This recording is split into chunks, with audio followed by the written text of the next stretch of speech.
Olá, meus amigos. Hoje nós vamos gravar um, um pequeno comentário, né, para o Centro Assistencial Espírita Rafael Latorre, que vai colocar nas suas redes sociais.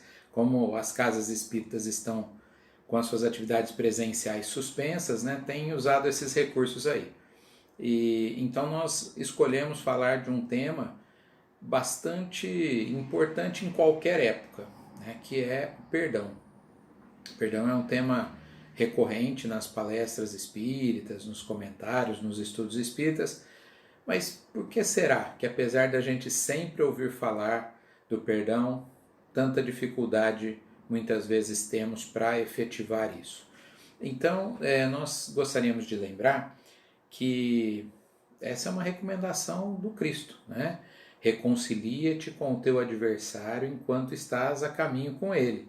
Então, quando nós temos uma fala tão clara como essa, a gente tem que prestar mais atenção para podermos, então, nos dizermos cristãos, não só nas palavras, mas nas ações.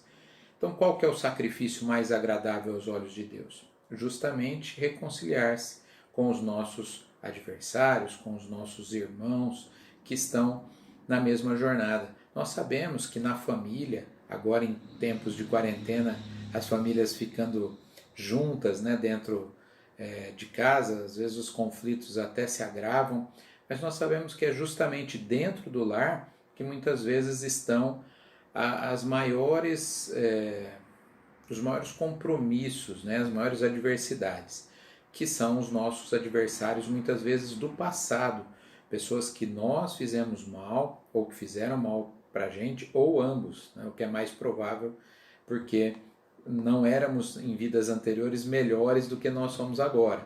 Então, se hoje nós erramos e bastante, com certeza erramos mais ainda no passado.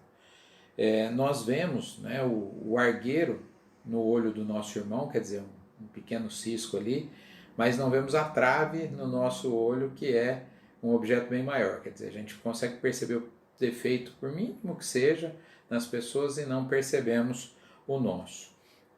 Importante dizer que às vezes o esclarecimento e uma boa conversa, o diálogo, pode evitar uma série de problemas. Quando nós sabemos por que a pessoa agiu dessa ou daquela maneira, nós às vezes nem nos ofendemos, né? Nós percebemos que ela teve suas razões, seus motivos. E se nós não conversamos, se nós não dialogamos, não perguntamos, o que pode acontecer é que nós vamos ficar magoados, né? E depois isso pode virar até um problema maior, até reencarnatório, que teremos que resgatar no futuro, né? Pessoas se tornam inimigas às vezes por conta de desentendimentos banais que começam aí no dia a dia.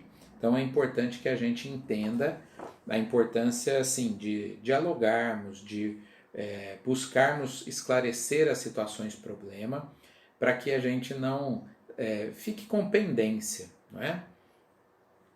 Uma questão interessante quando a gente discute o perdão é quem é absolvido com o perdão. Então a gente acha assim que eu estou perdoando alguém e essa pessoa está sendo premiada. Na verdade não é? Nós é que somos absolvidos, porque muitas vezes nós estamos com raiva, magoados com alguém, a pessoa nem tem consciência disso, ela nem sabe disso, ela nem está sofrendo por isso. Mas nós estamos nutrindo toda uma usina de forças negativas em nós em relação a outra pessoa, enfim, a outro grupo. Então, quando nós perdoamos, na verdade nós somos os grandes beneficiados, somos os absolvidos aí dessa sentença, né? Isso é importante, porque ao pensarmos assim, eu brinco que até por egoísmo vale a pena perdoar, não é? Já que nós queremos o nosso bem-estar. E quando eu perdoo, eu sinto-me bem melhor. Então pensemos nisso com relação ao perdão. 4 coisinhas que eu gostaria de relatar para vocês. Como nós sabemos que temos que perdoar, mas como exercitar isso?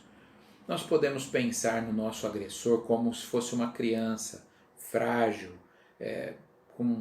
precisando de ajuda, de formação.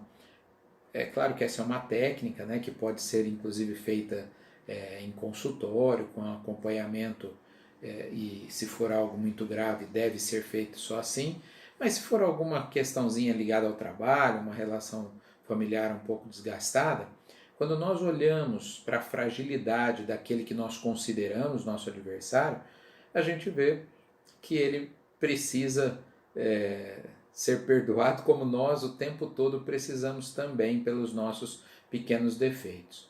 Uma outra coisa, às vezes podemos pensar em fazer assim, amigo secreto de elogios, onde a gente se vê obrigado a elogiar a outra pessoa. Puxa, mas eu peguei justo esse que eu não vou com a cara daquela pessoa. Se alguém ainda tem esse tipo de pendência, é bom porque você vai se obrigar a pensar nas virtudes. Ah não, eu já estou há 2 dias aqui com o papelzinho, não consegui achar virtude nenhuma naquela pessoa. Converse com as pessoas mais próximas a ela, pergunte. Provavelmente, pela mágoa, pela raiva, nós cegamos para as virtudes das pessoas. E se nós formos buscar, pesquisar, veremos que ela tem tantas virtudes quanto nós, ou muito mais, e nós não conseguimos enxergar isso. Também podemos, isso funciona muito com criança, com jovem, fazermos uma encenação, nós encenarmos no papel. Então eu digo assim, um adolescente rebelde, você coloca ele na encenação no papel de pai, mãe de um adolescente rebelde. E aí ele vai ouvir, vai ter que digerir tudo aquilo que está sendo falado para ele.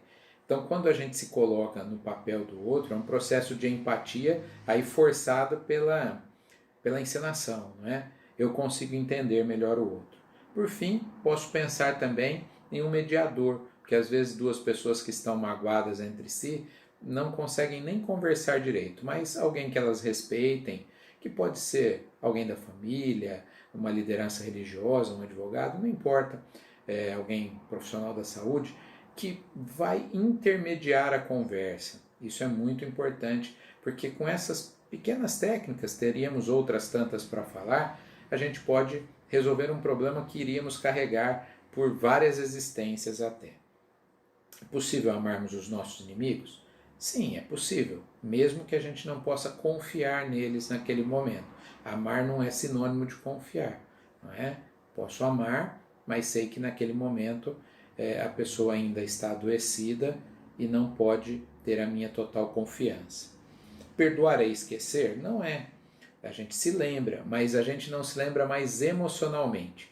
Aquela história não nos abala mais. Se alguém relembrar, a gente até ri daquela situação. Aliás, o Roosevelt, palestrante, escritor espírita, ele brinca, ele fala, olha, sabe aquela história que daqui 20 anos você vai rir dela? Né? Que hoje você está com raiva, mas você sabe que depois você vai rir dela? Então comece a rir agora, né? Para que esperar 20 anos? Verdade. Então, nós não vamos esquecer, mas emocionalmente não teremos mais nenhuma sensação negativa quando vermos a pessoa ou quando relembrarmos aquela passagem. Nós precisamos desenvolver nosso autoconceito, o que a gente pensa a nosso respeito, nossa autoimagem, como a gente nos vê, e a nossa autoestima, é como a gente sente em relação a nós mesmos.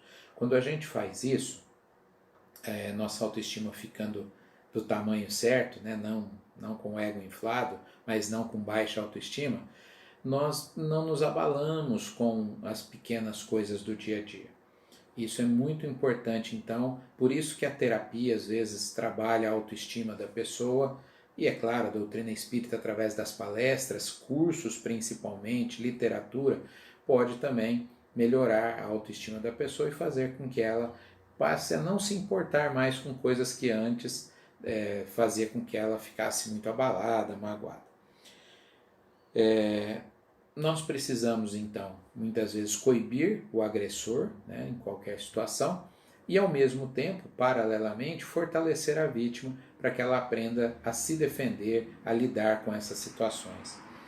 Então nós precisamos atacar a causa do problema, né? Não podemos só tratar das situações superficialmente. Por isso que a gente sabe que tem que perdoar e às vezes não consegue, porque a gente trata apenas na superfície. E na verdade, para encerrar esse nosso breve comentário, eu gostaria de dizer o seguinte: melhor do que perdoar é não se magoar. Se nós aprendermos a ver o outro como um irmão nosso que também falha como nós falhamos, e dessa maneira eu não tenho melindre, não me magoo, eu vou gastar muito menos energia, né? Porque a energia que a gente gasta com coisas negativas e depois a energia que temos que gastar para superar essas coisas através do perdão, é melhor, por economia emocional, nós não nos magoarmos.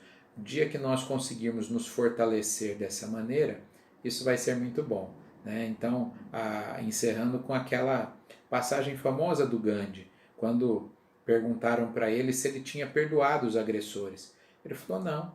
E aí o interlocutor assustou, né? Você não perdoou, Gandhi? Ele falou não, eu nem me senti ofendido. Dessa maneira, então, espero ter contribuído com algumas reflexões dos nossos irmãos e irmãs. Até mais.